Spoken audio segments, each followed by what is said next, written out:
Grosse émotion dans le monde de la haute couture, l'annonce du départ imminent d'Yves Saint Laurent. Ce créateur de génie a choisi le 40e anniversaire de la fondation de sa maison pour tirer sa révérence.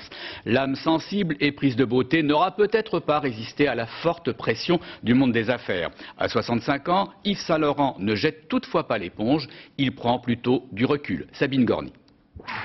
Dans quelques jours, sans doute pour la dernière fois, il viendra saluer, avec cet éternel sourire inquiet, comme encore étonné de son succès. La fin d'un règne absolu sur la mode depuis plus de 40 ans. Depuis ce 30 janvier 58, où succédant à Christian Dior à 21 ans, ce jeune homme surdoué venu d'Oran devient le plus jeune couturier du monde. Paris s'extasie, Paris crie au génie de son nouveau petit prince de la mode. 4 ans plus tard, avec l'aide de Pierre Berger, le Pygmalion, l'ami de toujours, il ouvre sa propre maison de couture avec une obsession, habiller l'époque. Je crois que c'est ce qu'il y a de plus important chez un couturier, c'est d'avoir un style qui soit bien à lui et qui se reconnaisse. Un style reconnaissable entre mille, élégantissime. Du noir, il va faire une vraie couleur. Il invente la garde-robe de la femme moderne. Il impose le caban, la saharienne et surtout le tailleur-pantalon et le smoking, reconduit depuis dans chacune de ses collections. Une mini-révolution. Jusqu'en 68, le pantalon était proscrit des garde-robes chics. À sa manière, Saint Laurent accompagne la libération des mœurs. Mademoiselle Chanel, elle avait libéré les femmes, comme on sait.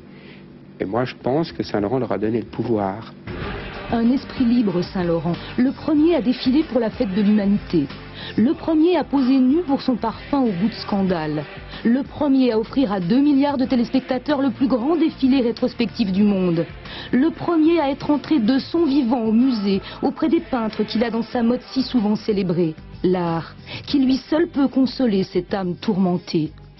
J'ai peur de ne pas répondre aux désirs des femmes, de maintenir la maison à son premier rang, de créer, quoi. La création, c'est la douleur. À 9 ans, Yves Mathieu Saint Laurent avait juré qu'il aurait son nom gravé en lettres de feu sur les Champs-Élysées. De ce nom, en un demi-siècle de travail acharné, il a su bâtir un empire et faire de la couture, expression de l'éphémère et de la légèreté, un art majeur.